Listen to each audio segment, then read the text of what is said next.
जी अस्सलाम वालेकुम दोस्तों, उम्मीद करते हैं कि आप लोग ठीक ठाक होंगे।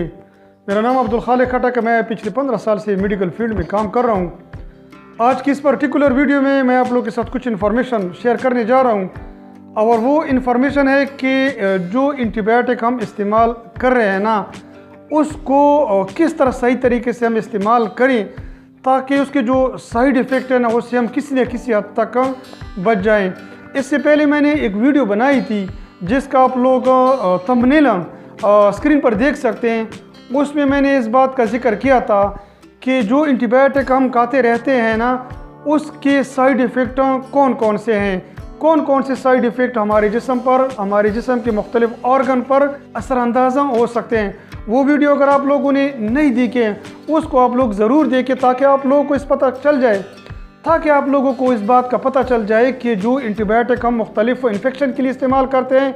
उसके कौन कौन से साइड इफ़ेक्ट हैं। लेकिन इस पर्टिकुलर वीडियो में मैं आप लोगों के साथ ये इन्फॉर्मेशन शेयर करूँगा कि एंटीबायोटिक के जो साइड इफ़ेक्ट है ना, उसको किसी हद तक हम किस तरह कंट्रोल कर सकते हैं, किसी तरह कम कर सकते हैं ताकि हमें नुकसान भी ना पहुँच जाए और जो मुख्तलिफ इन्फेक्शन के लिए मुख्तलिफ किस्म के जो डॉक्टर हज़रात होते हैं वो हमें देते हैं ना, उसका फ़ायदा भी हमारे जिस्म के मुख्तलिफ ऑर्गन को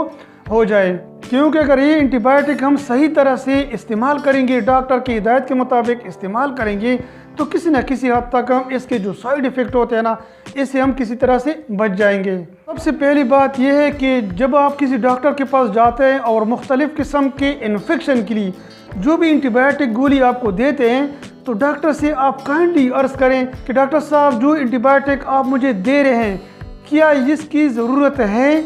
इसको मैं ले सकूं, या इसके लिए कोई मुतबादिल तरीका बता सकते हैं ताकि ज़्यादा एंटीबायोटिक इस्तेमाल करने से मैं बच जाऊं, क्योंकि इसके जो साइड इफ़ेक्ट है ना वो बहुत ही ज़्यादा होते हैं। नंबर 2,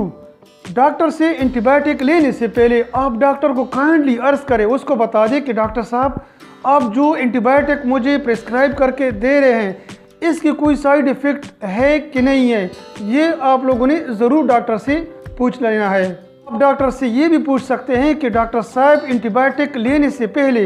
इसके लिए क्या कोई टेस्ट ज़रूरी है कि वो टेस्ट आप करवा दें और उसी के मुताबिक मैं ये एंटीबायोटिक जो ले रहा हूँ इसको मैं दोबारा ले सकूँ, ताकि इसके जो साइड इफ़ेक्ट है ना, इससे मैं किसी हद तक बच जाऊँ।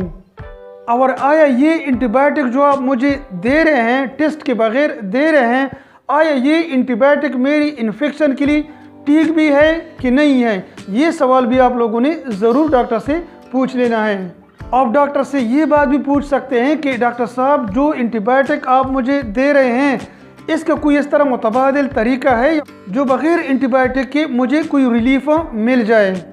या जो एंटीबायोटिक आप मुझे दे रहे हैं ये कुछ दिन के लिए है, एक हफ्ते के लिए है, या इसका कोई स्पेसिफिक टाइम है कि नहीं है, ये भी आप लोगों ने ज़रूर पूछ लेना है। वायरल इन्फेक्शन के लिए आप लोगों ने कभी भी किस किस्म के एंटीबायोटिक नहीं लेना है। मिसाल के तौर पर अगर किसी को नज़ला है, किसी को ज़ुकाम है, किसी को छींक आ रही है, तो इस किस्म की कंडीशन के लिए आप लोगों ने कभी भी किसी किस्म की एंटीबायोटिक नहीं लेनी है, क्योंकि इसी का एंटीबायोटिक के साथ कोई ताल्लुक नहीं है। एंटीबायोटिक सिर्फ बैक्टीरियल इन्फेक्शन के लिए काम करते हैं। तो डॉक्टर से आप लोग ये भी अर्ज़ कर सकते हैं कि इसी तरह अगर ये वायरल इन्फेक्शन है तो मुझे इसकी ज़रूरत है कि नहीं है। तो इस किस्म की कंडीशन के लिए आप लोग कभी भी एंटीबायोटिक इस्तेमाल ना करें, क्योंकि एंटीबायोटिक का इस वायरल इन्फेक्शन के साथ कोई भी ताल्लुक नहीं है, वो आपको किसी तरह भी कोई मदद नहीं दे सकता। इन तमाम बातों के बाद अगर एक डॉक्टर आपको किसी किस्म का एंटीबायोटिक आपके इन्फेक्शन के लिए दे रहा है तो उसी का डोज आप लोगों ने ज़रूर पूछ लेना है कि फ़लानी गोली, फ़लाना कैप्सूल मैंने किस टाइम लेना है, दिन में मैंने कितने खाने हैं और खाने से पहले लेने हैं या खाने के बाद लेने हैं, खुराक के साथ लेने हैं या खुराक से पहले लेने हैं। ये तमाम चीज़ें आप लोगों ने ज़रूर पूछ लेना है, क्योंकि अगर आप लोग डॉक्टर से नहीं पूछेंगे तो इसके साइड इफ़ेक्ट से आप लोग किसी तरह भी बच नहीं सकते हैं। हमारी अक्सर ये आदत होती है कि अपने तौर पर मुख्तलिफ़ किस्म के टेबलेट के साथ साथ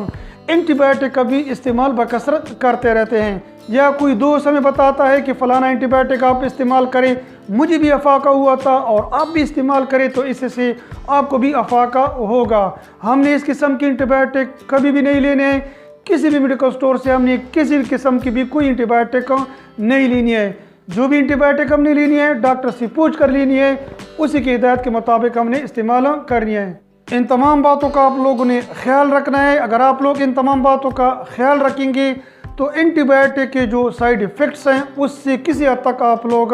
महफूज रख सकते हैं। उम्मीद करता हूं कि वीडियो आप लोगों को पसंद आई होगी, तो वीडियो को ज़रूर लाइक करें, दूसरों के साथ शेयर करें ताकि किसी न किसी हद तक उनको भी फ़ायदा पहुंचे। इसी तरह इन्फॉर्मेटिव वीडियो के लिए आप लोगों ने ज़रूर चैनल को सब्सक्राइब करना है। शुक्रिया।